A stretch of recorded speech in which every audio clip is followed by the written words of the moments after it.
Assalamualaikum warahmatullahi wabarakatuh. Semangat pagi membara buat teman-teman semua. Salam sukses, salam sejahtera, salam miliarder. Semoga kita semua selalu diberikan kesehatan, umur panjang, dan juga rezeki yang bermanfaat. Amin ya Allah ya Rabbal Alamin. Dalam video kali ini saya akan sedikit membahas terkait masalah KYC ya teman-teman ya, karena saya perhatikan di grup dan juga rekan-rekan kita banyak yang selalu bertanya apakah di Playvi itu kita bisa KYC dan bagaimana cara melakukan untuk KYC tersebut.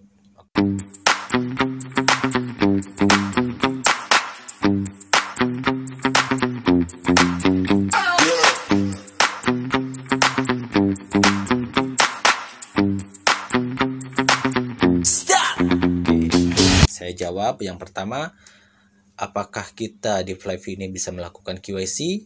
Jawabannya ya, kita bisa melakukan KYC teman-teman. Kita cek di sini teman-teman ya. Nih ya, kita cek di sini di white paper teman-teman ya. Nah, bentar sebelum ke white paper saya masuk ke sini dulu ke nama panggilan. Nah, di sini ada informasi teman-teman ya. Nama panggilan Anda ditampilkan ke semua pemain lain. Anda dapat mengubahnya setiap saat dan tidak harus sesuai dengan nama asli Anda. Kami akan membiarkan Anda memasukkan nama asli Anda ketika melakukan KYC. Nah, di sini sudah jelas ya. Untuk nama kita itu boleh menggunakan nama apa saja, mau nama panggilan, mau nama apa aja boleh. Ini akan dibiarkan ya, bebas kita mau melakukan menggunakan nama panggilan apa aja. Tetapi nanti ketika melakukan KYC maka harus sesuai dengan nama sesuai KTP ya. Itu informasi untuk nama panggilan. Nah, untuk KYC bisa teman-teman cek di white papernya. Udah ada di sini teman-teman ya. Nah, ini ada KYC.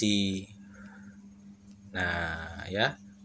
Ini banyak, ini sudah dibahas tuntas ya untuk terkait masalah KYC. Kalau misalkan teman-teman bingung untuk membacanya, ya saya translatekan aja teman-teman ya, langsung kita bahas. Ini saya sudah translatekan tadi ya. Nah, di sini kapan dan bagaimana pemain dapat melakukan KYC ya. Pada tahap peluncuran awal proyek ya, pemain dapat mengklaim slot KYC atau proses uji tuntas pelanggan Anda. Ketika Anda telah mengumpulkan saldo 10 USDP di dompet yang menyimpan hadiah Anda dari kumpulan hadiah harian dan kotak jarahan, ini adalah saldo dompet yang berbeda dengan yang menyimpan token Play Anda ya. Sebentar, biar teman-teman paham nih yang dimaksud 10 USDP itu adanya di mana? Adanya di sini teman-teman ya, biar teman-teman paham.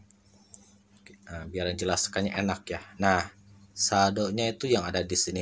USDP, saldo USDP bukan saldo yang di sini teman-teman ya. Jadi berbeda dengan saldo ini. Yang dimaksud itu adalah saldo USDP yang di sini. Yang didapatkannya dari sini ya, dari undian ya, dari undian atau kotak jarahan ya. Dapatnya itu dari sini teman-teman. Oke, nah kita lanjut. Biar teman-teman paham, jadi saya jelaskan dulu itunya, biar tahu apa yang dimaksud ya. Nah, jika Anda telah menarik sebagian dari hadiah Anda sebelum melakukan slot KYC, Anda harus menunggu hingga saldo Anda bertambah menjadi 10 USDP ya. Saldo 10 USDP akan hangus saat Anda mengklaim slot KYC. Kami akan terus menurunkan ambang batas USDP untuk KYC ketika kami telah mengumpulkan lebih banyak pemain.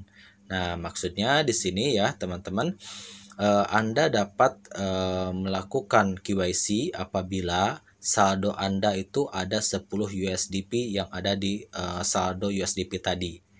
Dan kalau misalkan teman-teman sudah menarik sebagian dari saldo tersebut, maka teman-teman harus menunggu kembali supaya saldo yang ada di USDP-nya itu menjadi pas 10 USDP lagi ya. Dan ini untuk untuk USDP kita, kalau misalkan sudah melakukan KYC maka saldo USDP kita akan hangus, jadi akan hilang ya saldonya itu. Nih, kami akan terus menurunkan ambang batas USDP untuk KYC ketika kami telah mengumpulkan lebih banyak pemain. Ya, di sini jadi kalau untuk menurunkan ambang batas USDP untuk KYC ketika kami telah mengumpulkan lebih banyak pemain, ini artinya berarti ini untuk pembelian ini nanti tidak akan bisa seperti ini. Jadi ada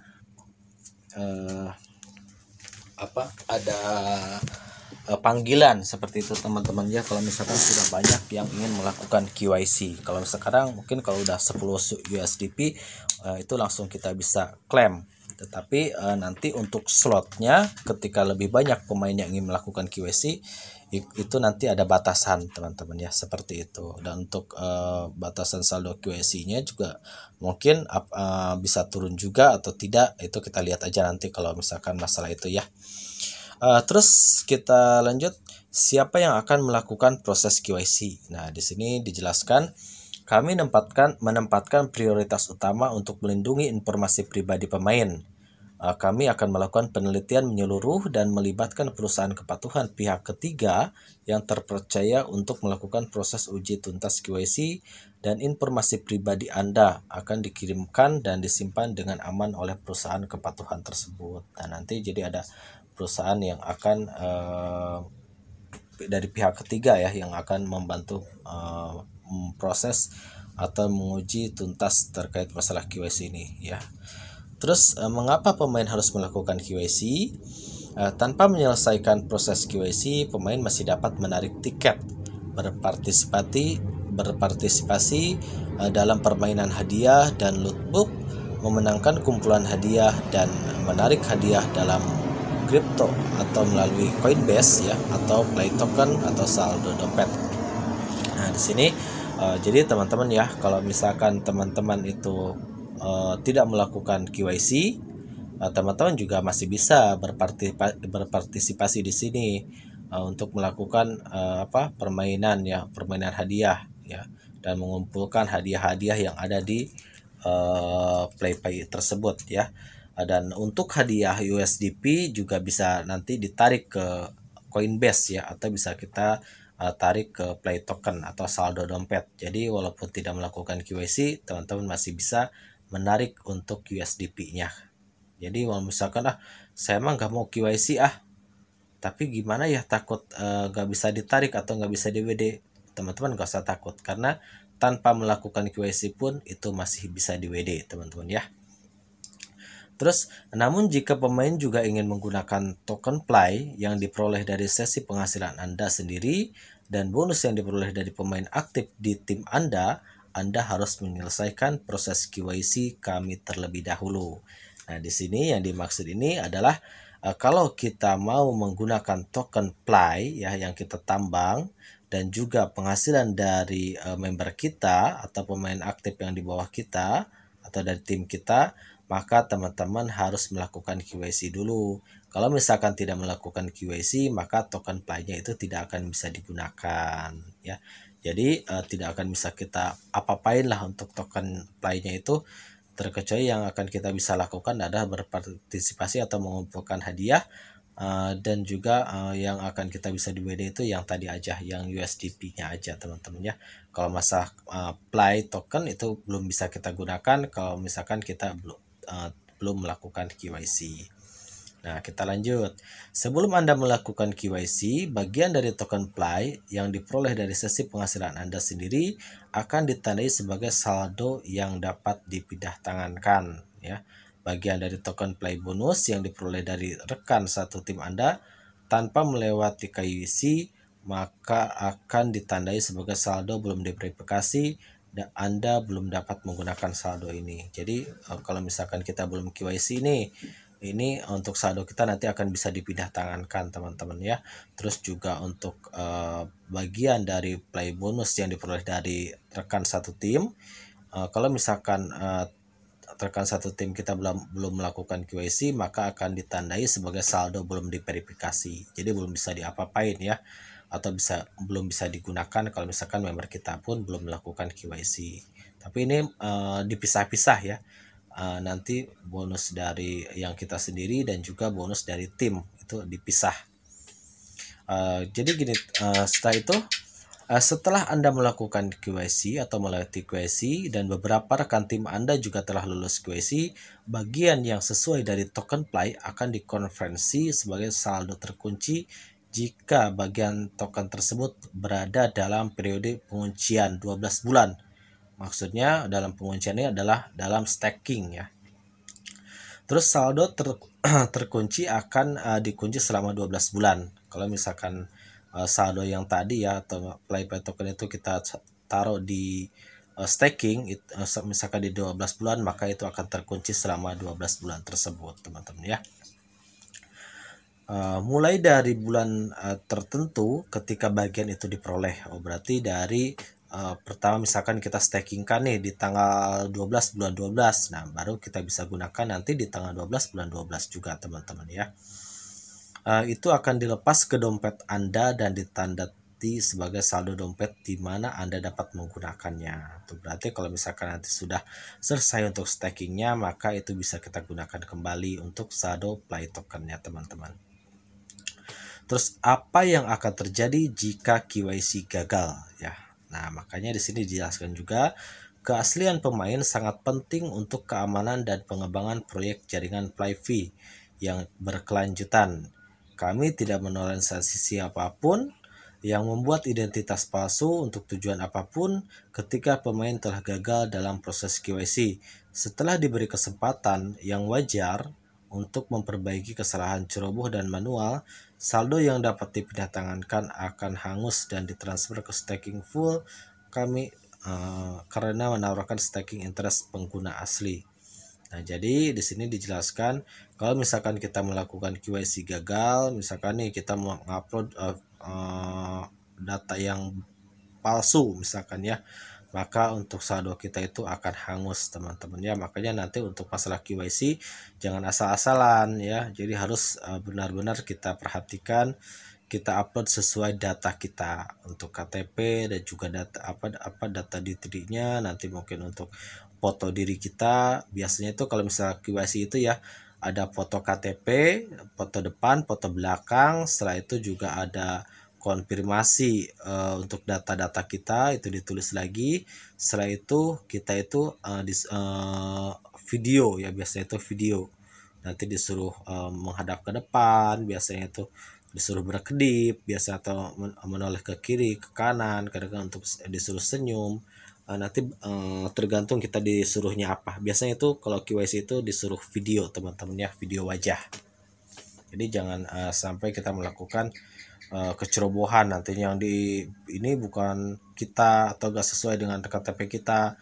Contohnya misalkan kita mengupload video foto orang lain tapi videonya kita itu kan identitas palsu, itu akan ditolak karena itu ada ada yang membaca ya wajah yang ada di KTP dan juga wajah asli kita itu kebaca, jadi terdeteksi ya, seperti itu teman-teman. Karena saya bukan sekali dua kali teman-teman yang membantu melakukan KYC, mau dari KTP, dari foto itu kalau nggak sesuai itu akan ditolak. Saya dulu pernah melakukan KYC itu, membantu banyak KYC, udah sampai ribuan mungkin yang saya bantu untuk KYC. Ketika saya pernah melakukan kesalahan mengupload foto KTP tapi foto aslinya berbeda, itu ditolak teman-teman. Padahal itu adik kakak, mirip banget, tapi ditolak, ketahuan, terdeteksi itu. Walaupun wajah mirip tapi terdeteksi juga ada kesalahan gitu, itu ditolak. Itu saya dulu pernah seperti itu, tapi alhamdulillah langsung bisa diselesaikan dengan baik teman-teman ya. Jadi untuk KYC ini kita gak bisa sembarangan teman-teman, makanya identitas kita itu sangat penting, harus sesuai dengan wajah kita. Terus selanjutnya pembangunan fungsi aplikasi ya. Pada tahap awal kami terus meninjau umpan balik pengguna dan mengoptimalkan fungsionalitas aplikasi jaringan. Oh, ini mah bukan yang ini nih, pembukaan KYC ya. Pada tahap ini kami akan mengumpulkan perusahaan kepatuhan KYC terpilih atau logistik operasi KYC dan secara bertahap merilis slot KYC ke pemain. Oh, berarti ini mah kalau nanti dalam pembukaan KYC ya pada tahap selanjutnya ini akan mengumumkannya itu perusahaan kepatuhan KYC terpilih ya. Nanti akan diumumkan perusahaan apa yang terpilih oleh perusahaan Flyvee ini untuk melakukan KYC ya. Untuk logistik operasi KYC-nya dan juga secara bertahap akan merilis slot KYC ke pemain. Jadi mungkin karena semakin banyak pemain nantinya atau yang melakukan apa namanya itu melakukan mining di Flyvee ini ya, itu kan akan banyak orang yang akan melakukan KYC. Jadi nantinya akan dibagi beberapa slot ya, mungkin 10 orang 10 orang atau misalkan 100 orang 100 orang seperti itu. Kayak misalkan di V-Network tuh. Di V-Network juga seperti itu kan, ada slot-slotnya tuh. Hari ini 10 orang, just ada panggilan. Kalau misalkan nggak ada panggilan, kita nggak bisa masuk, nggak bisa KYC. Tetapi ketika ada panggilan, nah baru kita bisa melakukan KYC. Nah seperti itu teman-teman ya kurang lebihnya. Terus untuk apa lagi nih? Oke, mungkin itu aja terkait masalah KYC teman-teman ya. Kalau masalah lainnya mungkin nanti saya akan bahas di video saya yang lainnya. Jadi yang saya bahas terkait masalah KYC aja. Jadi sudah terjawab ya teman-teman ya terkait masalah KYC ini. Teman-teman juga harus apa namanya itu melakukan KYC nanti ke depannya, dan juga harus membayarnya untuk KYC ini dengan menggunakan saldo USDP yang ada di sini teman-teman ya. Saldo ini sudah 10 USDP baru kita bisa mengklaim KYC. Kalau nanti ke depannya, kalau saat ini masih bisa KYC asal ini ada 10. Tapi ke depannya ketika pemain ini sudah banyak yang mau melakukan KYC, maka akan ada panggilan lah istilahnya, akan ada panggilan slot untuk melakukan KYC. Seperti di V-Network seperti itu kan ada panggilan ketika kita melakukan KYC. Nah seperti itu, jadi ada slot-slotnya nanti teman-teman, semakin banyak yang melakukan KYC itu nanti ada slot-slotnya. Dan untuk mendapatkan saldo USDP ini kita dapatkan hadiahnya dari sini, dari undi tiket atau yang ini nih, ini pokoknya dapatnya itu nanti masuknya sini. Ini lumayan teman-teman ya, kalau mau kita udah KYC kita masih dapat, kita WD lumayan itu. Kalau misalkan ini belum juga di saldo ini udah dapat saldo USDP tapi kita belum mau melakukan KYC, saya lagi butuh doang, mau saya withdraw, nggak apa-apa, ditarik aja juga nggak apa-apa langsung, walaupun kita belum melakukan KYC itu juga bisa ditarik teman-teman ya. Oke, itu mungkin aja yang bisa saya sampaikan dalam video kali ini, mudah-mudahan bermanfaat ya teman-teman. Kalau misalkan ada yang belum paham, nanti teman-teman chat aja di komen aja di kolom komentar ya, nanti akan saya respon. Mungkin kalau bila perlu saya kasih video lagi untuk saya bahas lagi kembali teman-teman ya. Oke, mungkin itu aja yang bisa saya sampaikan dalam video kali ini, mudah-mudahan bermanfaat. Assalamualaikum warahmatullahi wabarakatuh.